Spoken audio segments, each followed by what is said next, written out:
Hello, नमस्कार, वंदनकम, सत श्री अकाल। आप सभी का स्वागत है आपके अपने ही channel magnet brains IIT JEE NEET में। मेरा नाम है सत्यम शर्मा और आज हम आ गए हैं अपनी लेक्चर नंबर 9 की DPP सॉल्व करने। यानी कि ये जो हमारी DPP है ये DPP नंबर 9 है और यहां पर हम करने वाले हैं सब्ट्रैक्शन ऑफ वेक्टर्स की DPP सॉल्व। आई होप आपने सब्ट्रैक्शन ऑफ वेक्टर बहुत अच्छे से समझ लिया होगा। छोटा टॉपिक है मैं मानता हूं, इसलिए जो नंबर ऑफ क्वेश्चन है आपकी DPP में वो भी कम होंगे। अगर आप बाकी जगह इसके क्वेश्चंस ढूंढने जाएंगे तो हो सकता है कि आपको इसकी अलग से DPP बनाकर नहीं दी जाएगी। ये सिंपल आपको एडिशन ऑफ वेक्टर में ही दे दी जाती है। लेकिन मेरा ऐसा मानना है कि आपको अलग से इसे पढ़ना चाहिए, अलग से इसे टाइम देना चाहिए, इसलिए हमने इसकी DPP अलग से लगाई है। अच्छा, क्वेश्चन आपके सामने 6-7 ही होंगे, उस क्वेश्चन को हम आराम से करेंगे। आई होप आपको क्वेश्चन बन गए होंगे। नहीं बने होंगे तो आपने अपने दोस्तों को भेजा होगा, दोस्तों से भी नहीं बने होंगे तो आप उनको भी बताइएगा कि हम उसके DPP सोल्यूशन भी प्रोवाइड करते हैं। चलिए तो स्टार्ट करते हैं आज के लेक्चर को। और आपको पता है कि जो मैग्नेट ब्रेन्स है उसने पूरा मॉड्यूल तैयार करके रखा है आपने आपके नीट एग्जाम के लिए, ताकि आपका जो बेसिक है वो बहुत स्ट्रांग हो जाए। इसमें हम टॉपिक वाइज एक्सप्लेनेशन आपको देते हैं, उसके साथ हर लेक्चर के साथ आपको एक DPP मिलती है।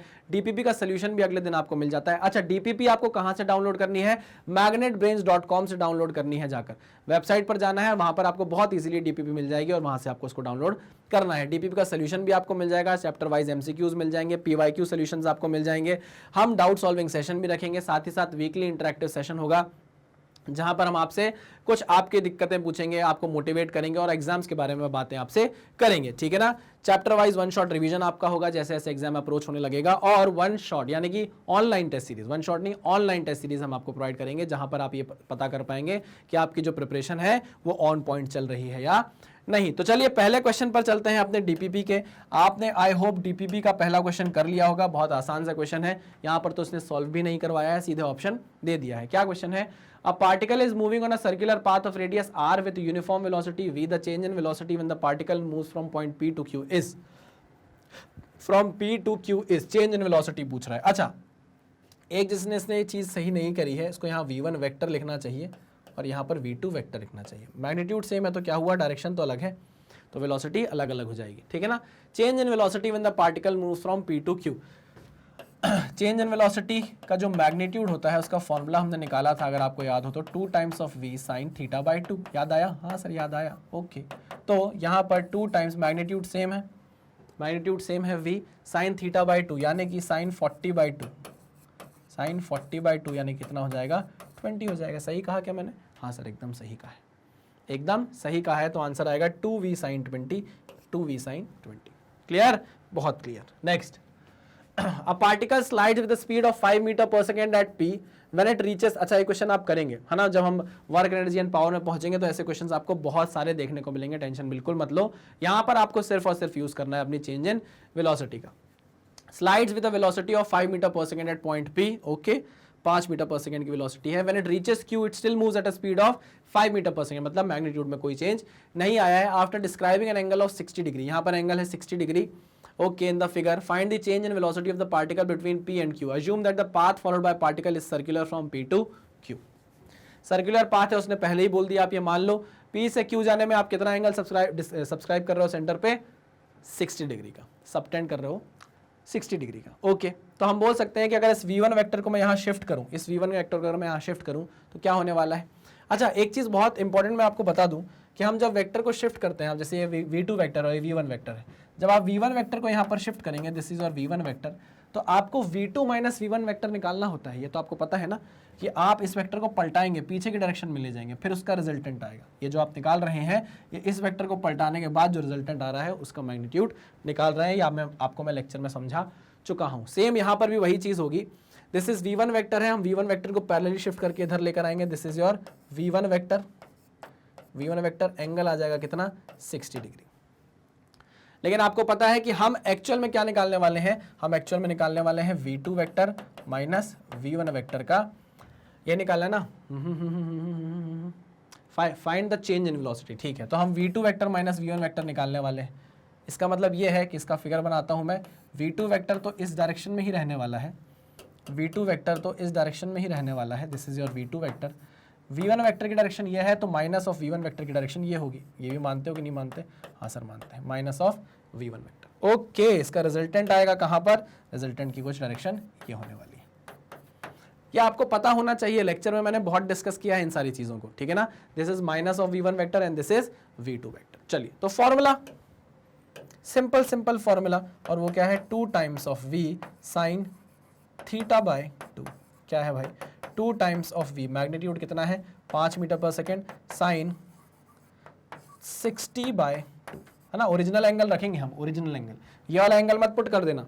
एंगल कौन सा रखोगे आप, ओरिजिनल एंगल पुट करोगे तो sine 60 by 2 is sine 35, sine 30 की वैल्यू 1/2 हो जाएगी, तो 2 से 2 कट गया, कितना आया 5 मीटर पर सेकेंड। अब ये कैसे आ गया, ये कैसे आ गया, ये ऐसे आ गया, याद करो, अगर आप v1 वेक्टर ये बोल रहे थे, ये v1 वेक्टर था, यहाँ पर एंगल 60 डिग्री था, तो फिर ये एंगल कितना हुआ 120 डिग्री। याद करो वो लेक्चर एडिशन ऑफ वेक्टर का, जहां पर हमने नोट्स में ये पढ़ा था कि अगर आपके पास दो वेक्टर हो जिनका मैग्नीट्यूड सेम हो, इसका मैग्नीट्यूड भी कितना है 5 मीटर पर सेकेंड, इसका मैग्नीट्यूड भी कितना है 5 मीटर पर सेकेंड, तो दो ऐसे वेक्टर जिनका मैग्नीट्यूड सेम हो और उनके बीच का एंगल अगर 120 डिग्री हो, तो रिजल्टेंट वेक्टर का जो मैग्नीट्यूड होता है वो किसके बराबर होता है, इंडिविजुअल वेक्टर के मैग्नीट्यूड के बराबर होता है। इसलिए यहां पर आंसर क्या आया है 5 मीटर पर सेकेंड आया है। अरे समझ रहे हो कि नहीं, इसलिए मैं बेसिक तरीके से पहले आपको करके दिखा देता हूं और बाद में आपको याद दिलाता हूं कि यार याद करो, हमने इसका एक शॉर्ट फॉर्म भी देखा था, है ना, क्लियर है। तो अब आप जैसे ही क्वेश्चन सॉल्व करने लग जाओगे ना, तो आपको पता चल जाएगा कि भैया आपको ओरिजिनल एंगल रख के लेंदी मेथड से जाना है कि दूसरे एंगल को देखकर यहां पर नोट यूज करना है। याद करो यहां पर शॉर्ट ट्रिक यूज करनी है और उससे आंसर निकाल लेना है। क्लियर है, हाँ सर क्लियर है। जब भी वेक्टर्स का मैग्नीट्यूड सेम होना, ध्यान से सुनो मेरी बात, जब भी वेक्टर्स का मैग्नीट्यूड सेम हो, उनके बीच का एंगल 120 डिग्री हो, 60 डिग्री हो, तो थोड़ा सोच समझ के दिमाग लगाना, शॉर्ट ट्रिक्स का यूज करना, ठीक है ना। चलो आगे बढ़े, हाँ सर आगे बढ़ते हैं। आ जाओ नेक्स्ट क्वेश्चन 3 हाँ बढ़िया question, addition of vector plus इसमें सबट्रैक्शन ऑफ वेक्टर्स, दोनों के कंसेप्ट मिले हुए हैं। The resultant of P and Q is R and if Q is doubled R is also doubled. चलो जैसा ऐसा बोलता जाएगा वैसे वैसे करते जाएंगे। If Q is reversed R is also doubled, again double हो जाएगा, ठीक है। तो हमको P square is to Q square is to R square का रेशो निकालना है। नहीं पता क्या करेंगे, जो बोल रहा है पहले वो करेंगे। The resultant of P and Q is R, तो P vector plus Q vector is equal to R vector, ये बोला गया है, ठीक है ना। अच्छा, रिजल्टेंट वेक्टर का अगर आपको मैग्नीट्यूड निकालने को बोल दें, मैं एक्चुअली क्या लिख रहा हूं, मैं रिजल्टेंट वेक्टर के मैग्नीट्यूड को इस तरीके से सीधे R लिख दे रहा हूं। आपको कोई दिक्कत नहीं, कोई दिक्कत नहीं, ठीक है। तो R का square is equal to P का स्क्वायर प्लस Q का square plus 2 times of P into Q cos theta. ये Q है भाई, है ना। नहीं समझ में आ रहा तो फिर से लिख देता हूं, P into Q cos theta, ठीक है। ओके सर, आगे बढ़ते हैं। यह है इक्वेशन नंबर 1। आगे बढ़ो भाई, क्या बोल रहा है, R इज डबल्ड, कि if Q is doubled R is also doubled, मतलब अगर आपको Q का मैग्नीट्यूड आपने डबल किया तो R का मैग्नीट्यूड भी क्या हो जाएगा, डबल हो जाएगा। ओके, देखते हैं। इसका मतलब यह हुआ कि P vector plus Q vector, यानी कि ट्वाइस ऑफ Q वेक्टर हो गया है वो, is equal to twice of R vector. हुआ कि नहीं हुआ। इसका मैग्नीट्यूड निकालने जाएंगे तो 2R का whole square is equal to P का square plus 2 times of Q का whole square plus 2 times of P into 2 times of Q into cos theta, ठीक है ना। इसे सॉल्व करोगे तो हो जाएगा 4 टाइम्स ऑफ R का square is equal to P का square plus 4 times of Q का स्क्वायर प्लस 2 टू ज़ा 4 times of P into Q into cos theta. इसको मैंने बोल दिया इक्वेशन नंबर 2, ठीक है ना। अब वो क्वेश्चन यहां भी नहीं रुक रहा, वो बोल रहा है अरे अरे सुनो, अभी कहां भाग रहे हो, एक और बात सुन लो। इफ Q इज रिवर्स, अगर आपने Q को रिवर्स कर दिया, उल्टी डायरेक्शन कर दी, फिर R क्या हो जाएगा, डबल हो जाएगा। अच्छा, इसका मतलब यह है कि P vector minus Q vector अगर आप करोगे तो फिर वो ट्वाइस ऑफ R वेक्टर हो जाएगा।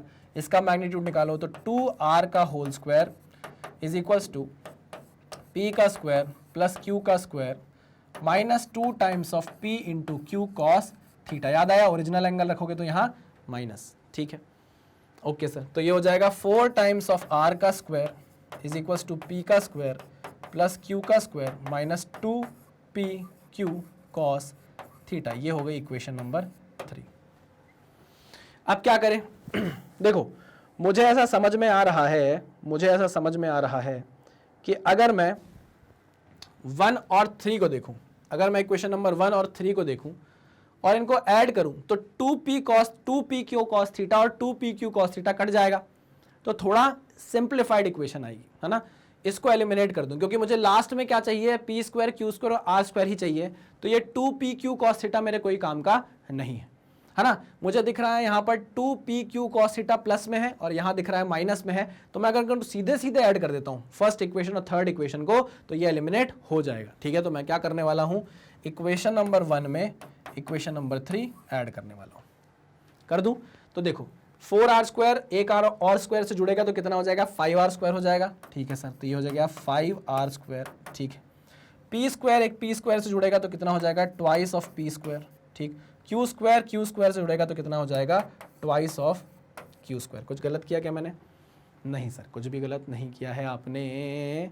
तीसरी इक्वेशन में q रिवर्स था, ठीक है, सही है, बढ़िया। तो ये हो गई इक्वेशन नंबर 4। आगे बढ़े, अभी भी काम हमारा सुलझा नहीं है। हाँ, एक टर्म एलिमिनेट हो गई है। अब जरा देखें हम इक्वेशन नंबर 2 को, तो यहां भी एक 4pq cos थीटा बचा हुआ है ना।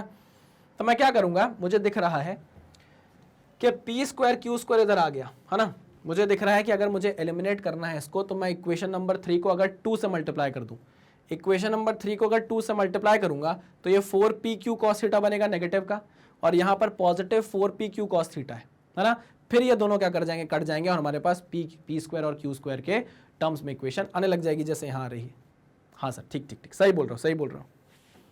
क्या करूँ मैं क्या करता हूँ, आगे लूँ क्या, स्लाइड लूँ एक और? हाँ सर, मैं क्या करूँगा, इक्वेशन नंबर 3 को 2 से मल्टीप्लाई करूँगा, इक्वेशन नंबर 3 को 2 से मल्टीप्लाई करूँगा और सीधे सीधे जोड़ दूंगा किसमें, इक्वेशन नंबर 2 में, और जोड़ दूंगा मैं किसमें, इक्वेशन नंबर 2 में। तो चलो भैया, इक्वेशन नंबर 3 को अगर मैं 2 से मल्टीप्लाई करूं तो ये कितना हो जाएगा, 8r square plus 2p square plus 2q square, और ये 4 times of pq cos theta. चलो, तो ये हो जाएगा 8r square plus 2 times of p square plus 2 times of q square minus 4 times of pq cos theta. सही लिखा है कि नहीं लिखा, चेक कर लेना चाहिए भाई, ओवर कॉन्फिडेंस कभी भी नहीं रखना चाहिए। 2 हो जाएगा 2 हो जाएगा 8 हो जाएगा 4 हो जाएगा, 2 हो जाएगा 2 हो जाएगा 8 हो जाएगा 4 हो जाएगा, ठीक है, okay.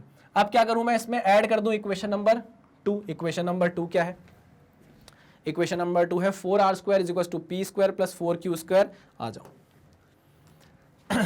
4r square plus p square plus 4q square plus 4pq cos theta, है ना। चेक करते रहना चाहिए, कोई भी ओवर कॉन्फिडेंस अगर हमने दिखाया तो हम गए काम से। p स्क्वायर पर 4, ठीक है, बढ़िया, ठीक है, पॉजिटिव पॉजिटिव सब बढ़िया। इनको अगर आप ऐड करो तो कितना आएगा, ऐड करोगे तो 12r square is equals to 2 और 1 3p स्क्वायर, 4 और 2 6q स्क्वायर, है ना, और ये कट जाएगा, ठीक है। इसको अगर मैं 3 से डिवाइड कर दूं तो कितना आ जाएगा, 4r स्क्वायर, 3 से डिवाइड कर दिया भाई, ये हो जाएगा p स्क्वायर और ये हो जाएगा 2q स्क्वायर। कितनी इक्वेशन हो गई है हमारे पास, कितनी इक्वेशन हो गई है, 4 इक्वेशन हो गई है। तो इक्वेशन नंबर 5 है, ये क्या है, इक्वेशन नंबर 5, ठीक है ना। अब यहां पर आपके पास 2 इक्वेशन ऐसी आ गई हैं जो p और q के टर्म में ही है। देखो, एक तो ये है p square plus 2q square equals to 4r square, और एक इक्वेशन है, कहां गई ये, कहां गई ये, equation number 4 2p square plus 2q square equals to 5r square. 2p square यहां पर लिख देता हूं, 2p square plus 2q square is equals to 5r square. अब ध्यान से देखो, क्या करूं मैं, क्या करूं, ये इक्वेशन नंबर 4 थी, याद करो इक्वेशन नंबर 4 थी, है ना, लिखता नहीं हूं यहां पर। चलिए, अगर मैं इस इक्वेशन में से इस इक्वेशन को माइनस कर दूं, इससे इसको माइनस कर दूं, ध्यान से सुनना क्या होगा, 5 में से 4r चला जाएगा तो 1r स्क्वायर बच जाएगा, 2 में से 1 चला जाएगा तो 1p स्क्वायर बच जाएगा और ये दोनों एलिमिनेट हो जाएंगे, है ना। तो हमारे पास p स्क्वायर की वैल्यू आने लग जाएगी। एलिमिनेट कर रहे हैं हम, चलो, तो हम इससे इसको माइनस कर रहे हैं, ठीक है ना, इससे इसको माइनस कर रहे हैं। 5 में से 4 गया तो r स्क्वायर, 2 में से 1 गया तो p स्क्वायर, 2 में से गया तो ये 0 हो गया, ठीक है। तो यहाँ लिखता नहीं हूं मैं, तो यहाँ पर p स्क्वायर की वैल्यू किसके बराबर आ गई, p स्क्वायर की वैल्यू आ गई है r स्क्वायर के बराबर। कोई दिक्कत परेशानी नहीं सर। अच्छा, अब यहां पर आप क्या करो, कहां गया, यहां पर आप r स्क्वायर की वैल्यू पुट कर दो p स्क्वायर के बराबर, ठीक है ना। ये देख रहे हो कि नहीं, कहाँ गया कहाँ गया कहाँ गया, यहाँ पुट कर दो, कहीं भी पुट करना है वहाँ पुट कर दो। यहाँ पर आपने क्या किया, आर स्क्वायर की जगह पी स्क्वायर पुट कर दिया यहाँ पर, देखो तो हो जाएगा 5 टाइम्स ऑफ आर स्क्वायर की जगह हमने पी स्क्वायर पुट किया, यहाँ पर है twice of P square plus twice of Q square. तो 5 में से 2 गए तो कितना बचा, 3p square is equals to 2q square, है ना। तो आप बोल सकते हो 3/2 times of p square is equals to q square, और ऐसा भी बोला जा सकता है 3/2 times of r square is equals to q square. समझे कि नहीं समझे, एक तो ये इंपॉर्टेंट वैल्यू आई, एक तो ये इंपॉर्टेंट वैल्यू आई। हमसे क्या पूछा गया है, हमसे ये पूछा गया है कि R P square is to Q square is to R square का आप रेशो निकाल कर बता दो। तो लो भैया, P square is to Q square is to R square. P square को आप आर स्क्वायर लिख सकते हो, क्यू स्क्वायर को आप लिख सकते हो 3/2 आर स्क्वायर, और आर स्क्वायर को तो आर स्क्वायर ही लिख सकते हो। यहाँ पर मैंने 2 से मल्टीप्लाई किया, यहाँ 2 से मल्टीप्लाई किया, यहाँ 2 से मल्टीप्लाई किया, 2 से 2 कट गया, कितना आएगा भैया, आर स्क्वायर कट जाएगा, कितना आएगा 2:3:2। क्या ये ऑप्शन में है, 2:3:2। अब देखिए ये क्वेश्चन मैंने बहुत अच्छे से आराम से कराया आपको, है ना। ये मेंस लेवल क्वेश्चन भी हो सकता है, आपको मेंस में भी ऐसे क्वेश्चंस देखने को मिल सकते हैं, बिल्कुल मिल सकते हैं। अच्छा क्वेश्चन था, क्योंकि हम पहली बार ऐसा कोई क्वेश्चन देख रहे थे तो हम थोड़ा टाइम लेकर इस क्वेश्चन को सॉल्व कर रहे हैं। अगली बार करेंगे तो थोड़ा धीरे धीरे, मतलब थोड़ा जल्दी जल्दी करेंगे। अभी हमने धीरे धीरे कर लिया, अगली बार हम बहुत सारे स्टेप्स को क्या करेंगे, खा जाएंगे। जैसे मैं आपको कर करके बता रहा हूँ, ऐड कर करके बता रहा हूँ कि अब ये होगा, अब वो होगा, ऐसा मैं नहीं करूँगा। मैं सीधे सीधे क्या करूँगा, इसमें इसको ऐड किया तो ये आएगा, इसमें इसको ऐड किया तो ये आएगा, फाइनल आंसर ये। ठीक है, ओके ओके सर, आगे बढ़े, आगे बढ़ते हैं। 2 vectors A vector and B vector are such that resultant of A vector plus B vector and resultant of A vector minus B vector बराबर है, तो इनके बीच का एंगल क्या होगा। जिन बच्चों ने मेरा लेक्चर देखा होगा उनको इनका आंसर सीधे सीधे पता होगा, सीधे सीधे पता होगा, क्योंकि हमने वहां पर क्या किया है, ग्राफिकल मेथड से इस चीज को प्रूफ किया है। अगर आप इसको एनालिटिकल मेथड से सॉल्व करना चाहो तो कैसे करोगे, आइए देखते हैं। इसका ये रिजल्टेंट है, ठीक है ना, रिजल्टेंट वेक्टर का magnitude is equals to R dash vector का मैग्नीट्यूड, ठीक है ना, दोनों बराबर है, ठीक है ना। इसका क्या होगा भैया, इसका मैग्नीट्यूड होगा A square plus B square plus 2ab cos theta, इसको डालेंगे हम रूट के अंदर, ठीक, is equals to A square plus B square sorry minus 2ab cos theta, 2ab cos theta. सही लिखा है, हाँ सर बिल्कुल सही लिखा है। क्या करो, स्क्वायरिंग कर दो दोनों साइड, तो स्क्वायर रूट रूट हट जाएगा, तो कितना बचेगा, A square plus B square plus twice of A B cos theta is equals to A square plus B square minus twice of A B cos theta. अब देखो A square से A square गया, B square से B square चला गया, ठीक है, कितना बचा 2ab cos theta minus 2ab cos theta, इसको धरी ले आओ तो 4 times of ab cos theta हो जाएगा ये, और ये किसके बराबर हो जाएगा, 0 के बराबर, हाँ कि ना, हाँ सर 0 के बराबर हो जाएगा। तो 1 के बराबर नहीं होगा, रेशो में नहीं गई ये वैल्यू, ठीक है, तो ये पूरा 0 हो गया। Cos theta is equals to 0, तो अगर कॉस थीटा 0 के बराबर है तो इसका मतलब ये है कि थीटा किसके बराबर है भाई, 90 के बराबर है। आंसर क्या आएगा, 90। ये एनालिटिकल मेथड से हमने सॉल्व कर लिया है, ग्राफिकल मेथड से भी हम इस चीज को सॉल्व कर चुके हैं। आप लेक्चर को देखिएगा, आपको समझ में आ जाएगा। Next question, resultant of 2 vectors A and B is given by R का जो मैग्नीट्यूड है रिजल्टेंट वेक्टर का, वो ए के मैग्नीट्यूड माइनस बी के मैग्नीट्यूड के बराबर है। मतलब ये मिनिमम वैल्यू पर है अपनी, मिनिमम वैल्यू पे कब होता है, जब थीटा की वैल्यू 180 डिग्री होती है। एंगल पूछ रहा है ना, थीटा की वैल्यू क्या होती है, 180 डिग्री होती है, तो आंसर हमारा आ गया है। Next, a car going due north at 10√2 metre per second, ठीक है, जो बोल रहा है वो करते जाएंगे। A car going due north मतलब नॉर्थ की तरफ जा रही है, एक कार है नॉर्थ की तरफ जा रही है 10√2 मीटर पर सेकेंड से नॉर्थ की तरफ जा रही है। Turns right through an angle of 90 degree, 90 degree का टर्न उसने मार लिया विदाउट चेंजिंग द स्पीड। मतलब अब वो राइट टर्न ले चुकी है, नॉर्थ से राइट लोगे तो आप ईस्ट की तरफ जाओगे, ईस्ट की तरफ आप जा रहे हो 10√2 मीटर पर सेकेंड से। This is your v1 and this is your v2, ठीक है ना। Find the change in velocity of the car, आपको चेंज इन वेलोसिटी निकालना है। कैसे निकालोगे चेंज इन वेलोसिटी, मुझे पता है कि चेंज इन वेलोसिटी होती है v2 vector minus v1 vector. Practice किया आपने, लेक्चर में ऐसे क्वेश्चन देखे हैं, हाँ सर देखे हैं, v2 vector minus v1 vector. ये तो v1 वेक्टर ठहरा, तो हम क्या करेंगे, इसको सेम मैग्नीट्यूड का बनाएंगे लेकिन अपोजिट डायरेक्शन में, सेम मैग्नीट्यूड का लेकिन अपोजिट डायरेक्शन में। इसकी वैल्यू कितनी होगी यहाँ पर भी इस डायरेक्शन में 10√2 मीटर पर सेकेंड। ठीक है, दोनों वेक्टर किस पे हैं भाई, 90 डिग्री पर है। दोनों वेक्टर किस पे हैं, 90 डिग्री पे है। चलो, तो आपको पता है अगर ये a है तो जो रिजल्टेंट निकल कर आएगा वो a√2 होगा। मानते हो कि नहीं मानते? हाँ सर बिल्कुल मानते हैं, अरे पढ़ा है, अब तो इतनी आदत हो गई है हमको। तो यहाँ पर a की वैल्यू कितनी है, 10√2 है। कितना हो जाएगा ये, 10√2 इंटू √2 यानी कि 20 मीटर पर सेकेंड। क्लियर? तो यहाँ पर हम देख सकते हैं कि दो ऑप्शन है, नहीं तीन ऑप्शन है, तीन ऑप्शन 20 मीटर पर सेकेंड के हैं। अच्छा, डायरेक्शन क्या है, ये तो डायरेक्शन साउथ की है, ये ईस्ट है, तो हम बोल सकते हैं साउथ ईस्ट डायरेक्शन में है। हाँ sir, 20 metre per second in south east direction, तो 20 metre per second south east. और कौन सा ऑप्शन है, नॉर्थ ईस्ट, नॉर्थ वेस्ट? नहीं, ये नहीं हो सकता, ये नहीं हो सकता, तो आंसर क्या है, 20 metre per second in south east direction. Clear? चलिए, वेरी गुड। तो इसी के साथ आपकी जो डीपीपी थी इसका सोल्यूशन आपके सामने आ गया है। आई होप आपको सारे क्वेश्चन बन गए होंगे, क्योंकि लेक्चर में जो पढ़ाया है उसी पर बेस सारे क्वेश्चन आपने देखे। ठीक है, ओके।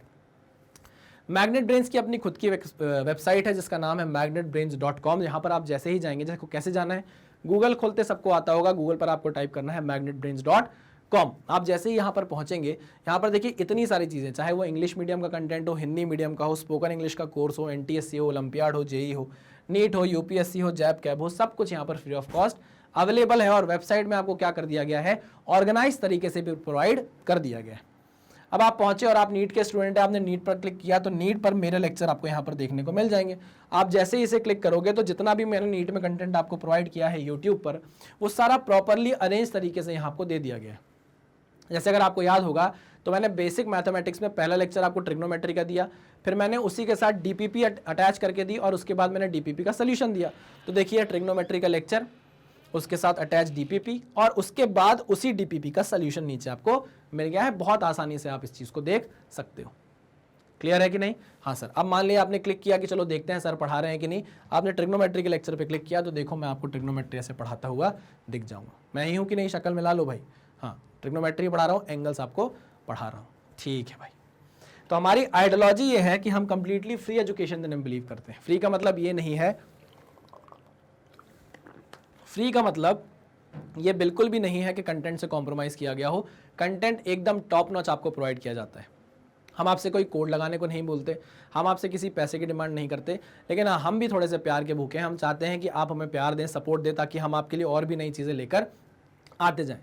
तो वो प्यार और सपोर्ट कैसे दे सकते हैं आप? हमारे वीडियोस को लाइक करके, channel magnet brains IIT JEE NEET को सब्सक्राइब करके और जितना ज़्यादा हो सके वीडियोस को शेयर करके, है ना।